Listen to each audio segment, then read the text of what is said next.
What's up, y'all? This is Relly back with another video. Yes, sir, and today we got to talk about the Atlanta Hawks because they have the league's attention. But before we get into that, I need you to smash that subscribe button. If you already subscribed to my channel, share it to somebody who ain't subscribed, because with y'all, I know I can get there. And when y'all are done with that, I need you to hover over to the like button, smash that too, so we can tell the YouTube algorithm to share this video with the world. But with all that being said, it's some things we got to talk about with the Atlanta Hawks.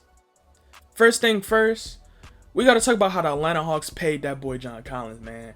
Atlanta Hawks, y'all gave him some bread. I'm not even going to fake. Like, everybody know y'all paid him.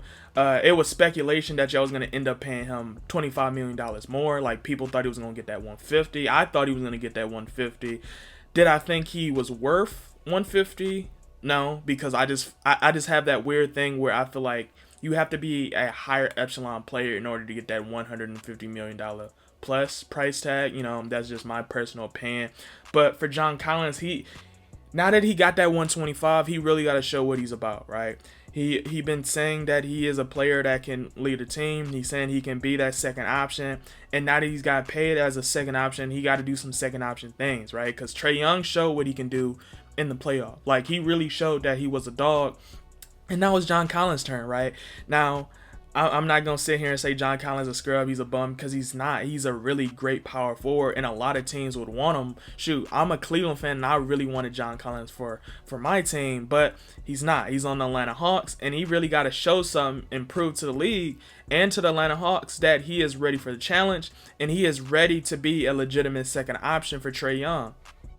Now, this past season was a very interesting one for the Hawks because it was speculation early on in the season that Cam Reddish could potentially be shopped for a star player such as Bradley Beal, a DeMar DeRozan, one of those type of players, right? Now we know DeMar DeRozan is more so off the blocks right now because he's in Chicago, but you still have a player like Bradley Beal who's on the radar of a lot of teams like the Atlanta Hawks, like the Los Angeles Clippers, like the Golden State Warriors, and many other teams who believe he is the missing piece for a contending team, right? Now, for the Atlanta Hawks, do I think a Bradley Beal trade would make sense? Honestly, I do, especially Young and John Collins have Clint Capella, right? I can see how that would perfectly mesh. And Bradley Beal would be that vet that y'all need who is a optimal scorer. Like, he can get to the bucket. He can get to the chicken. You get what I'm saying? Now, a lot of people might ask, do you think Cam Reddish is a player we should trade right now? Like, should we wait just a little bit longer? Honestly, I don't know, because I know Cam Reddish is approaching his contract extension year.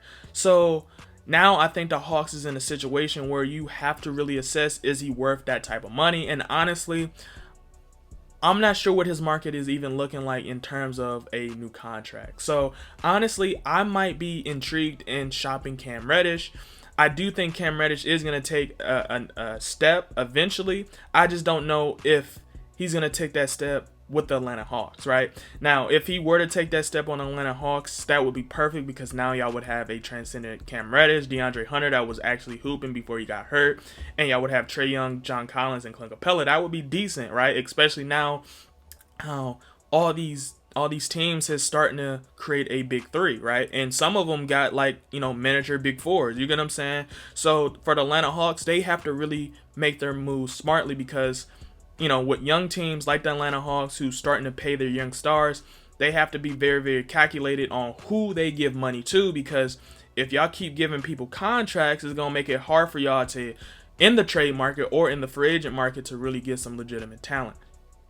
Now, y'all ask me, do I believe Trae Young could be an MVP candidate this season? And honestly, I can't, right? And I know a lot of people know I wasn't all in on Trae Young, especially because I was a huge fan of Luka Doncic, and I was in that Luka Doncic Trae Young war where I was just saying Luka Doncic is better than Trae Young, right? And I still feel that way, right? But I cannot slander Trae Young no longer, especially after what he did last season, right? Because I said, how can I pit him as an MVP candidate when his team is not winning? But his team was winning last season, and he was balling in the playoff, and Trae Young has proven that he could potentially be a 30-10 type of player in the season, right? And if he can lead his team to, let's say, a 4th or 5th seed in the Eastern Conference, especially this year when the East is going to be a battle, why shouldn't Trae Young be a legitimate candidate for the MVP? And for more amazing content, make sure to hit that subscribe button so you can be a part of the grind. And with that being said, go. Hey, motivated all about cash flow, ran it up and ran out of excuses. In the field and we turn into hoopers. For the clip like bonds we shoot. Just like some soldiers we trooping. Step back 3, we hooping. We on house just like Fortnite.